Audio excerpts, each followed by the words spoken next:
Hey, Chris, Yeah. I wanted to ask you a couple of questions, and let's make this conversational. We can just kind of go back and forth. I think it'll be a pretty interesting topic.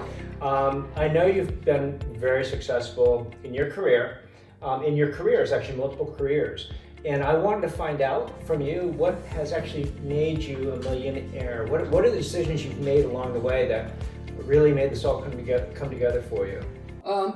So I was very fortunate to have a father that invested in real estate, and so I learned from a very young age to invest in real estate. He actually bought a 10-unit apartment building that I did property management for him way back when I was in my 20s. And for me, I've always studied it, because I didn't come from a lot of money, and I always wanted to make sure that I had a great life. Right. Real estate, of course, it was one of the pillars that you invest in, and I would buy a house, rent it, and then buy the next house, and then rent it, and then buy the next house. So by the time I was 28, I actually owned 5 houses. That's when you own houses, and then people are renting it, and they're paying down the mortgage, right?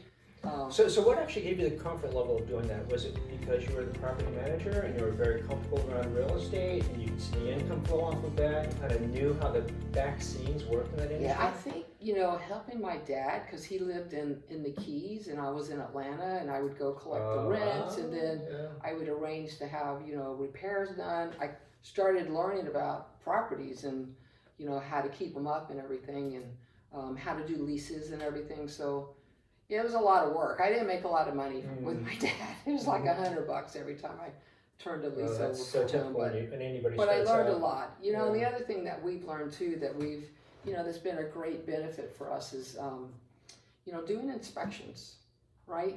Going out with people and doing inspections. Every time I learn something. And oh my gosh, I learn something all the time. And all the inspectors are a little bit different too. They're all different. And some of them are gonna, give you more information, and some of them kind of, not so much leave me alone, but I want to get through this, and I'll give you the report, and I'll kind of give you tidbits as we go through it. Exactly, but, yes. The other thing is, I actually have had my own inspection recently on my house, because I know what's wrong with my house, but you don't know if there's something that you don't know that you haven't seen. So I called one of the inspectors I work with and said, just come look at the basement and the attic. That's good. Tell me, is there anything I'm missing, anything I need to pay attention to? Right. But we learn so much. So when we're out with buyers, we can go through and say, oh, this is knob and tube.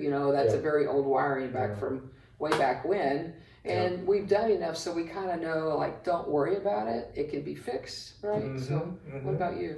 Well, for me, kind of like my father, he was a government guy. He worked for the U.S. government my whole life, and very modest income as well. And so I didn't really, unfortunately, I didn't learn anything financially about him. Almost like the opposite of what he did. I hate to say that, is what I ended up doing. When I started my career, I worked at State Street Bank out of Quincy, Massachusetts. And one of the things I remembered vividly, we went into this large lecture hall. And they sat us all down, all the freshmen to their career, and they were saying okay, we want you to invest 6% of your gross income, and we'll match it up to 3% or whatever it was at the time. And I was so young. I was like, what? I need this money. I'm just starting out. I'm not making that much. But I ended up doing that, made some good money over the years as compounding interest, and I always put the exact same amount in every single month. And so when the market was up, I buy a little bit less, but I was always in good stocks. And then when it came down, I made it cheaper. So that's called dollar cost averaging. So I absolutely did that. Yeah, you got to buy when it's down. That really down. helped. And so that was kind of like the first pillar for me. And I'm really grateful for that, because I guess I learned it in school, but maybe I wasn't paying attention. I took a great class in high school. It was amazing. And I didn't see this in the Wellesley high schools, but it was this class about personal finance. Wow. But what happened is every week you'd come to the class and you would get an envelope, you'd get a bill, and you'd have a checkbook. And so you'd get the bill, they'd say, okay, you made this amount of money this week for your salary, and here's your bill, your electric bill, or oh my gosh, you need 4 new tires and it's gonna cost this. And it was like the greatest class ever.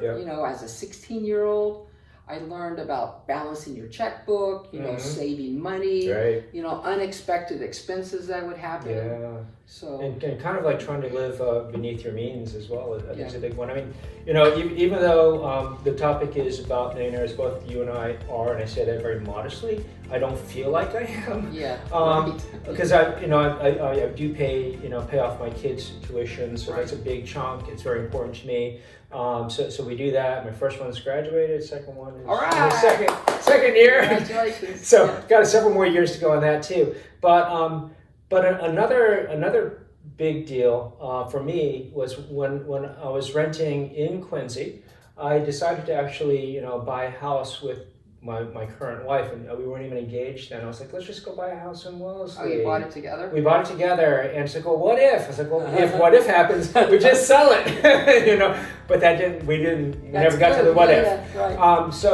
So what I did was, we stretched as far as we could to get the house. We practically had nothing else in savings, but we had the house, and I even had to pay PMI. I didn't. Was it 20% or less? Private PMI. Mortgage insurance. Yeah. So we ended up putting a fairly small amount down, but after 7 years, we made 100% of our purchase price. But it's actually more than 100% because we only put 20% down, right? Wow. So so that was kind of like one of the major pillars for us in starting to build equity and really seeing what real estate could do. Then we realized the house was too small, so we rolled those assets into a bigger house, hoping that if everything increased by the same percentage over the years, we would make that much more. And it actually has happened. But you have to, so you and I both, we think a lot alike. I think so. But you have to have, like you talked about with State Street, you have to have your money in the market, stock market, and in real estate, and cash. You got to have 6 months in cash. And, my stepfather and my dad were really great. Like you, middle income, no money to speak of. And I remember buying my first penny stock. It was literally like 10 cents back in whatever.